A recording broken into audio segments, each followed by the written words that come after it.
Hello friends, आज हम लोग फिर से 2017 प्रीलिम्स के क्वेश्चंस को डिस्कस करने वाले हैं। और आज जो टॉपिक हम लोगों ने चुना है वो है history of India and modern Indian history. लगभग 11-12 क्वेश्चन के आसपास इसमें रहते हैं हर सब। तो आइए हम लोग स्टार्ट करते हैं इस सेक्शन को। पहला क्वेश्चन है, with reference to the difference between the culture of Rigvedic Aryans and Indus valley people which of the following statement is are correct. यानी क्वेश्चन ये है कि जो ऋग्वैदिक संस्कृति के लोग थे और जो सिंधु सभ्यता के लोग थे, उन दोनों के बीच एक डिफरेंस या कॉन्ट्रास्ट ड्रॉ किया गया है और उसके ऊपर कुछ स्टेटमेंट दिए गए हैं। यानी दोनों कल्चर के बीच एक कंपैरिजन है। इसमें पहला स्टेटमेंट है, Rigvedic Aryans used the coat of mail and helmet in warfare whereas the people of Indus Valley civilization did not leave any evidence of using them। यानी कि जो ऋग्वैदिक आर्यंस थे उन्होंने युद्ध कला में जो कवच और हेलमेट जैसी चीज़ों का इस्तेमाल किया, जबकि सिंधु घाटी की सभ्यता के लोगों ने अगर इस तरीके की कोई चीज़ इस्तेमाल की भी होगी तो उसका कोई एविडेंस हमें नहीं मिलता है। दोस्तों, ये स्टेटमेंट करेक्ट है। ऋग्वैदिक कल्चर के रेफरेंस में कई बार ऐसे जिक्र आए हैं जहाँ पे कि कवच पहनकर लड़ाई की जाती है। खास करके इंद्र कवच पहनते हैं और भी कई योद्धा हैं जिनके बारे में कहा जाता है कि उन्होंने कवच पहनकर लड़ाई की थी। तो इसका रेफरेंस है, जबकि इंडस वैली सिविलाइजेशन के बारे में हमें ऐसा कोई संदर्भ नहीं मिलता। इसलिए पहला स्टेटमेंट क्या है, करेक्ट है। दूसरा स्टेटमेंट है, Rigvedic Aryans knew gold silver and copper whereas Indus valley people knew only copper and iron. अब इन दोनों सभ्यता के लोगों को किन किन मेटल्स यानी धातु की जानकारी थी, उस पर ये हमारा दूसरा स्टेटमेंट है। ये कहता है कि जो ऋग्वैदिक आर्यंस थे उनको गोल्ड सिल्वर और कॉपर जैसे मेटल्स की जानकारी थी। ये स्टेटमेंट करेक्ट है। whereas Sindhu valley Indus valley people knew only copper and iron. आपको ध्यान होगा कि इंडस वैली या सिंधु घाटी की सभ्यता को हम लोग क्या कहते हैं, ब्रॉन्ज एज भी कहते हैं। ब्रॉन्ज का मतलब क्या होता है, कॉपर और टिन, ये तो मिलकर क्या है, ब्रॉन्ज बनता है। लेकिन कहीं पे भी ये जिक्र नहीं है कि उन्हें लोहे की जानकारी थी आर्यंस। इनफैक्ट जो सिंधु घाटी के लोगों को लोहे की जानकारी नहीं थी और ना ही कोई मेटालिक हमें पीस मिला है। यहाँ पे एक चीज़ ध्यान देने की बात है कि जो लोहे की जानकारी है वो लेटर वैदिक पीरियड में हमें मिलती है, इसलिए ये दूसरा स्टेटमेंट क्या होगा, रॉन्ग हो जाएगा। Rigvedic Aryans had domesticated the horse. इस बात के कई जगह जिक्र मिलते हैं कि ऋग्वैदिक आर्यंस ने घोड़ों पर चढ़कर लड़ाई की थी, युद्ध किया था। whereas there is no evidence, यहाँ पे ध्यान दीजिए, there is no evidence of Indus Valley people having been aware of this animal। यहाँ पे पहला पार्ट करेक्ट है, दूसरा पार्ट गलत है, क्योंकि कई ऐसे साइट हैं, स्पेशली राना गुंडाई जैसे जगह पे जो इंडस वैली सिविलाइजेशन का एक लोकेशन है, स्थल है, वहाँ पे घोड़ों के दांत का कुछ एविडेंस मिला है। तो ये जो नो एविडेंस है ये एक कंटेस्टेबल स्टेटमेंट है और कई ऐसे हमें एविडेंसेस मिले जिससे पता चलता है कि शायद उनको जानकारी थी लेकिन कंप्लीट नो नहीं था। इसलिए स्टेटमेंट सेकंड और थर्ड, ये दोनों स्टेटमेंट क्या हैं, गलत हैं और इसका जो आंसर होगा वो क्या होगा, only one. So this is the correct answer. दूसरा क्वेश्चन है, Who among the following were associated with the introduction of Rayatwadi settlement in India during the British rule? ये मॉडर्न इंडिया से सवाल है कि इनमें से जो 3 नाम दिए गए हैं, इनमें से कौन कौन रैयतवाड़ी जो व्यवस्था थी, सेटलमेंट थी, उससे संबंधित हैं। तो आपको ध्यान होगा, मॉडर्न इंडिया में आपने पढ़ा होगा कि ब्रिटिशर्स ने इंडिया में 3 तरीके के टेनियर सिस्टम या लैंड टेनियर सिस्टम लागू किया था। ज़मींदारी, दूसरा था रैयतवाड़ी और तीसरा है महालवाड़ी।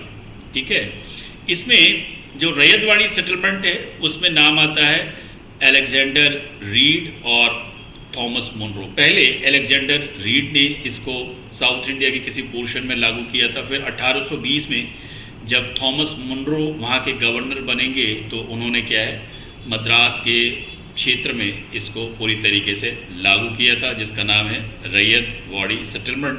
तो इसका आंसर 2 और 3 होगा, यानी सी इज़ द करेक्ट आंसर। इस तरीके से हमें इसको अटेम्प्ट करना है। जबकि लॉर्ड कॉर्नवालिस का जो पीरियड है वो माना जाता है कि उस समय जो जमींदारी व्यवस्था थी उसको क्या है, परमानेंट कर दिया गया, जिसको क्या कहते हैं, परमानेंट सेटलमेंट भी कहते हैं। ये भी मॉडर्न इंडिया से एक सीधा सा सवाल।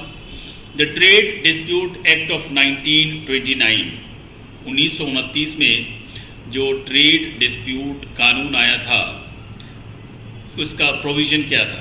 The participation of worker in the management of the industries, गलत है, ये बहुत बाद में आया, आपको ध्यान होगा। 1942 में कॉन्स्टिट्यूशनल अमेंडमेंट के बाद डीपीएसपी में इसको लाया गया। Arbitrary power to the management to quell industrial dispute, ये भी गलत है। An intervention by British court in the event of a trade dispute, British court की बजाय एक ट्राइब्यूनल की व्यवस्था की गई थी और ट्राइब्यूनल के थ्रू क्या है, उनको इंटरवीन करना था। और साथ ही जो स्ट्राइक था उस पर बैन तो नहीं था पूरी तरीके से, लेकिन उस पर कई सारे हर्डल्स थे, यानी कि बगैर प्रायर इंफॉर्मेशन के वो स्ट्राइक नहीं कर सकते थे। तो इसका जो करेक्ट आंसर है, a system of tribunal and A ban on strikes, ये 1929 में ट्रेड डिस्प्यूट एक्ट लाया गया था।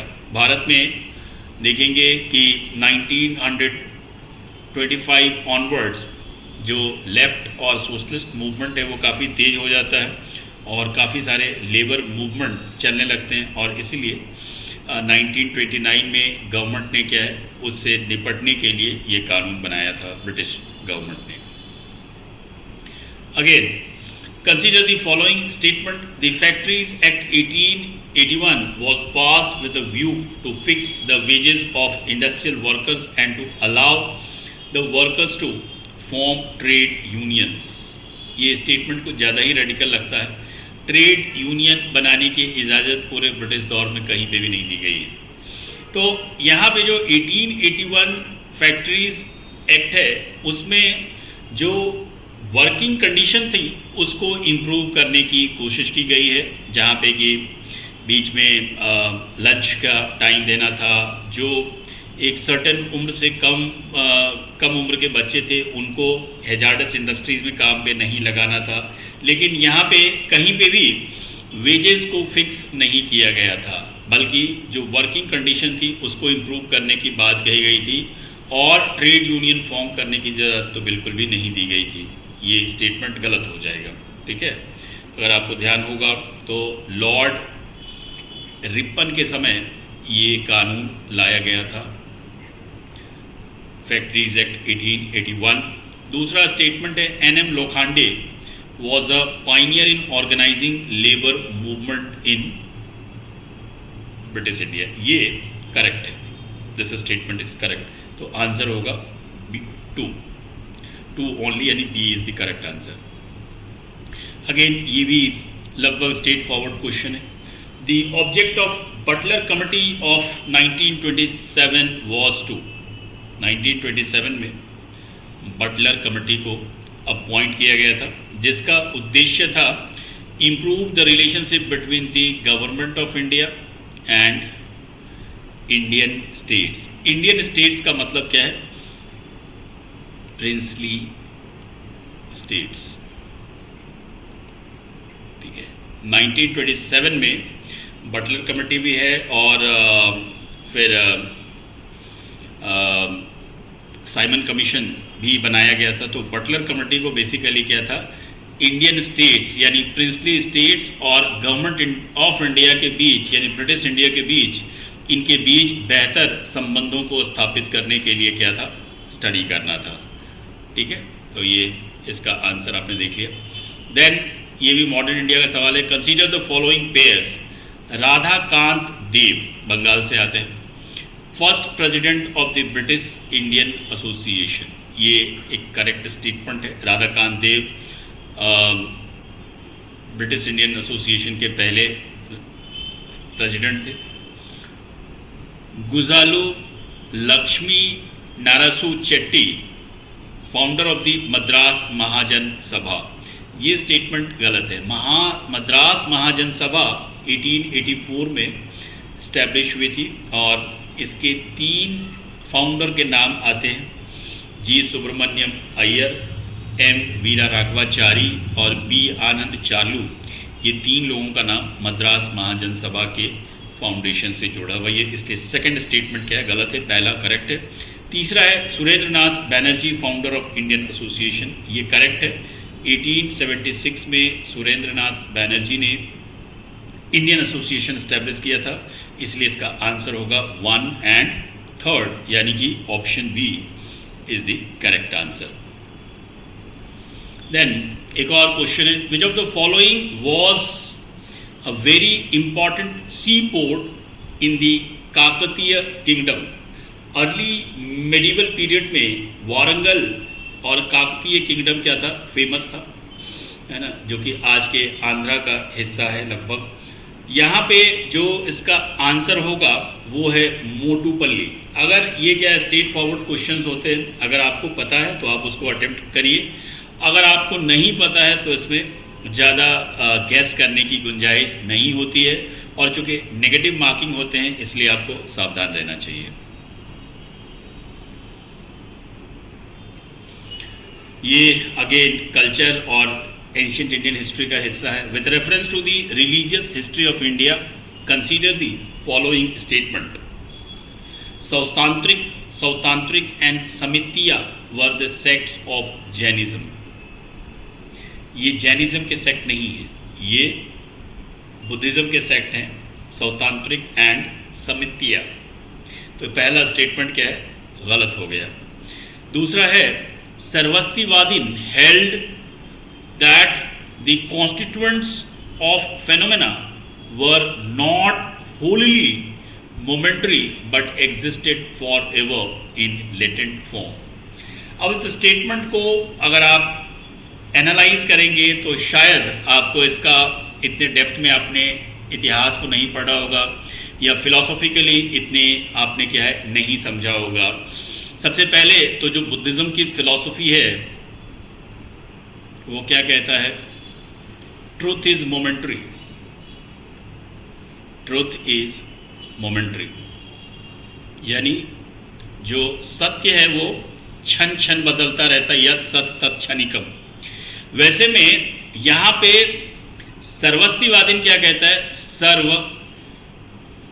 सर्व का मतलब ऑल, सर्व अस्तित्व, सर्व अस्तित्व, अस्तित्ववाद, ये इसका ब्रेकअप होगा। यानी अस्तित्व क्या है, एग्जिस्टेंस, वो क्या कहता है जो एग्जिस्टेंस है मोमेंट्री है। उसको लेकर डिस्प्यूट था कि क्या सब कुछ मोमेंट्री है। वैसे में सर्वस्तिवादी स्कूल कहता है कि धर्म is one thing which is not momentary, यानी धर्म क्या है हमेशा से बना रहता है, यानी भूतकाल में भी था, वर्तमान काल में भी और भविष्य में भी रहेगा। इसलिए ये स्टेटमेंट क्या है, करेक्ट है। Sarvastivadi held that the constituent of phenomena, phenomena मतलब जो घटनाएं घट रही हैं, वर नॉट होली मोमेंट्री, ये पूरी तरीके से क्षणिक नहीं है, बट एग्जिस्टेड फॉरएवर, ये हमेशा एग्जिस्ट करते हैं, ये भले ही लेटेंट फॉर्म में हो यानी सुषुप्तावस्था में हो, लेकिन ये अस्तित्व में रहते हैं। इसीलिए इसका जो स्टेटमेंट, पहला स्टेटमेंट हमने देख लिया गलत था, दूसरा स्टेटमेंट करेक्ट है।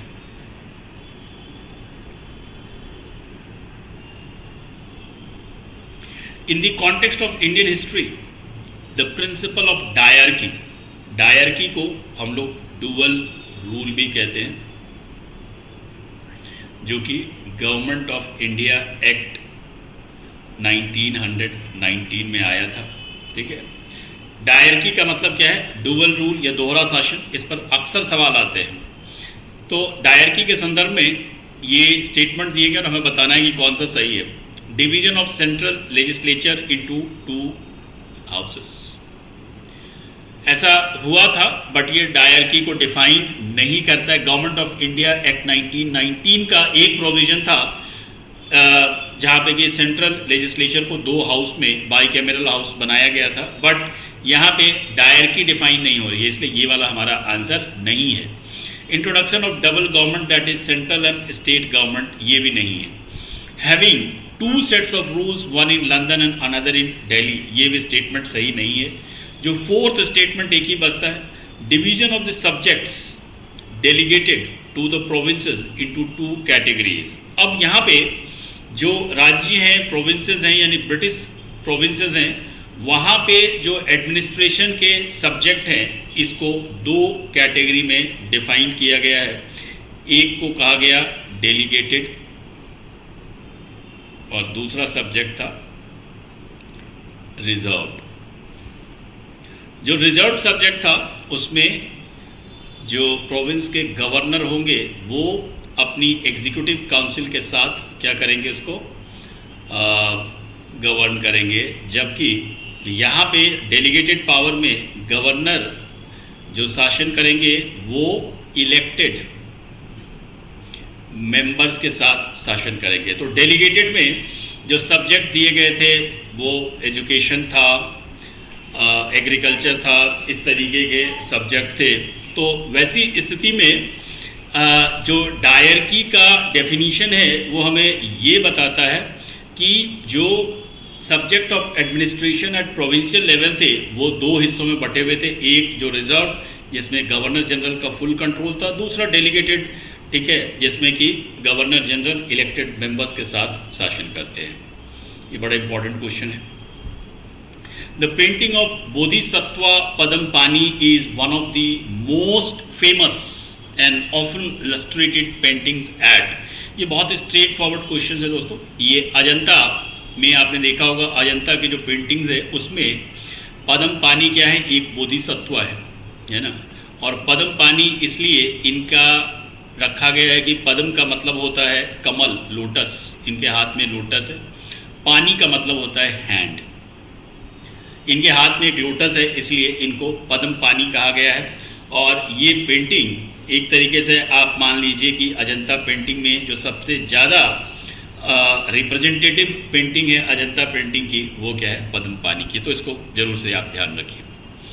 With the reference to Indian freedom struggle consider the following events, यहाँ पे कुछ घटनाएं दी गई हैं और उसको आपको एक क्रोनोलॉजी में अरेंज करना, यानी पहले कौन सी हुई, बाद में कौन सी हुई। तो यहाँ पे आपको डेट याद रखना जरूरी होता है। रॉयल इंडियन नेवी म्यूटिनी ये 1946 में हुआ था, जबकि क्विट इंडिया मूवमेंट आप सबको पता होगा 1942 में हुआ था, और सेकेंड राउंड टेबल कॉन्फ्रेंस 1931 में हुआ था। तो इस तरीके से आप देखेंगे तो आंसर क्या आएगा, 3, 2, 1, और इसका जो करेक्ट आंसर है वो ऑप्शन सी है। तो ये था दोस्तों हमारा आज का वीडियो।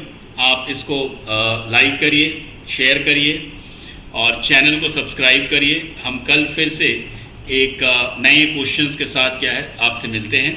तब तक के लिए आप इसे पढ़िए, एंजॉय करिए, रिवाइज करिए। Thank you.